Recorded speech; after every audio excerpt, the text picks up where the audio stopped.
Hello. Thank you for taking a look at this channel, A State of Affairs. Here on A State of Affairs,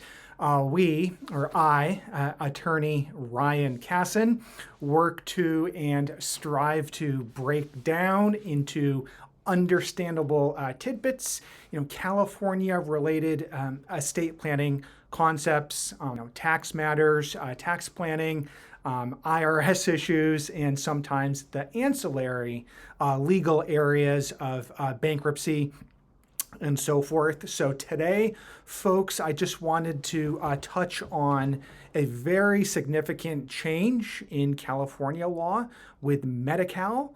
So just here in a few minutes, I want to talk about the return, as you may have heard of the California asset test. So what is that? Well, folks, let's take a deep breath and back up for just 1 minute and break this down. Medi-Cal. So with Medi-Cal, we're talking about Medicaid, the federal Medicaid, not Medicare, the Medicaid program administered state by state. So here in California, we call that, and it is known as and administered as Medi-Cal. In other states, it has different names. For instance, the Medicaid program in Massachusetts is Mass Health. So here in California, we're talking about Medi-Cal. And specifically as an estate planner and elder law attorney, we're talking about long-term care. So nursing home level care, institutional care.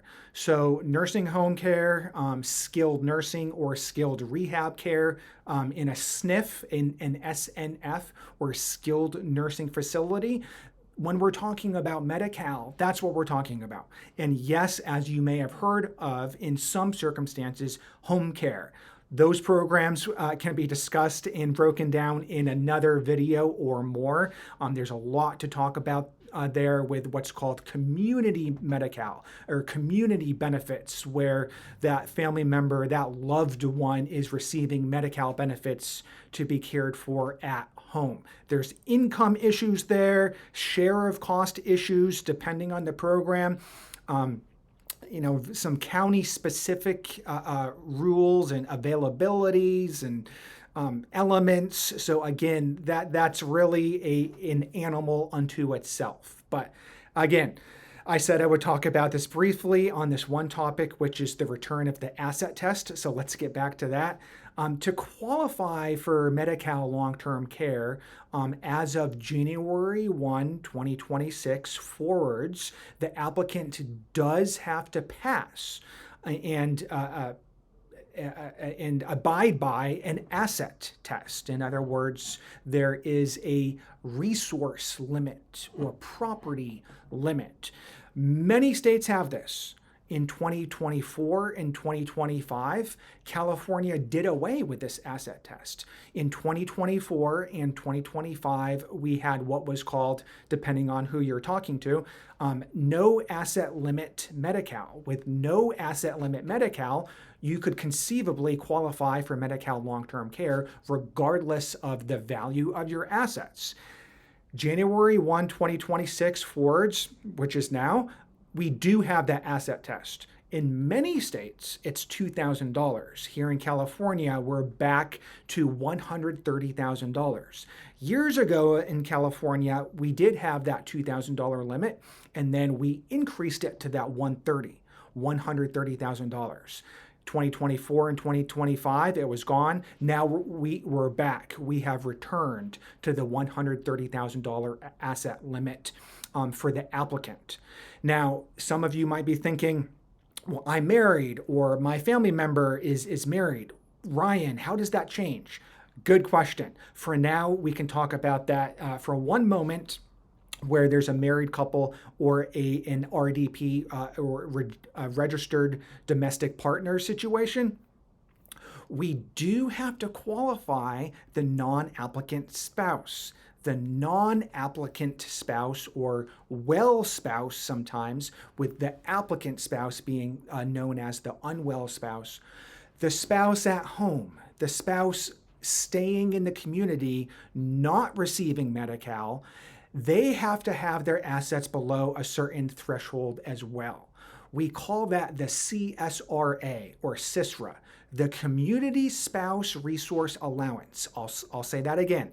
The CSRA is the CISRA, Community Spouse Resource Allowance. Just as the applicant spouse can have countable assets that do not exceed $130,000, the non-applicant spouse can have no more than about $162,660. That number generally changes year by year. So the number that came out for 2026, and I am looking at a sticky note here because it's a new number, 162,660. So for the non-applicant spouse to be able to retain a property reserve or countable assets of 162,660, the applicant spouse's application needs to indicate, and they need to make sure that the county caseworker is aware that they are seeking and claiming basically what are called spousal impoverishment protections. So that is the concept, that is the mechanism in California that allows the non-applicant spouse to retain 162,660. So on their application, they have to make sure that they're indicating to the county caseworker that they are seeking and using the spousal impoverishment rules or spousal impoverishment protections, which is what allows them to combine the applicant spouse's assets and the non-applicant spouse's assets, or his or her side of the ledger, if you will, a total of 292,660. So that 292,660 is based on the spousal impoverishment protections. It's, think of that as a rule, as a matter of public policy, where we don't want to leave the non-applicant spouse at home destitute with a few $1,000s. So he or she can retain that 162,660 plus the 130 for the applicant spouse, yielding almost 300,000 or 292,660 under the current 2026 numbers. So without the spousal impoverishment protections, the married couple where you have one spouse applying as an applicant spouse and the other spouse not receiving Medi-Cal, it's limited to 195,000. So simply by indicating that they're seeking spousal impoverishment protections, they can bump that up by almost $100,000. There are some potential things we can do with income to allow the non-applicant spouse to retain or siphon off, if you will, a portion of the applicant spouse's income in certain circumstances. That's another presentation for another video. Again, folks, for today, the takeaway is the asset test is back. And so for those folks, those families, those applicants that applied for Medi-Cal in 2024 or 2025, they will need to disclose. They will need to show the caseworker, Medi-Cal, the applicant spouse's asset values at their renewal period. So in 2026, whenever that individual who's receiving Medi-Cal based on, let's say, 2025 numbers, they are going to have that renewal period in 2026, they will potentially have an asset test issue. That individual could be over asset if they have over $130,000. So the takeaway is you need to meet with your California estate planning attorney or California elder law attorney, an estate planning attorney that practices elder law and Medi-Cal eligibility planning, to spend down appropriately. Oftentimes, one of the things that we use in California, an estate planning tool or technique to help qualify for Medi-Cal, is the Medi-Cal Asset Protection Trust for the applicant spouse, or MAPT. An MAPT is a Medi-Cal Asset Protection Trust.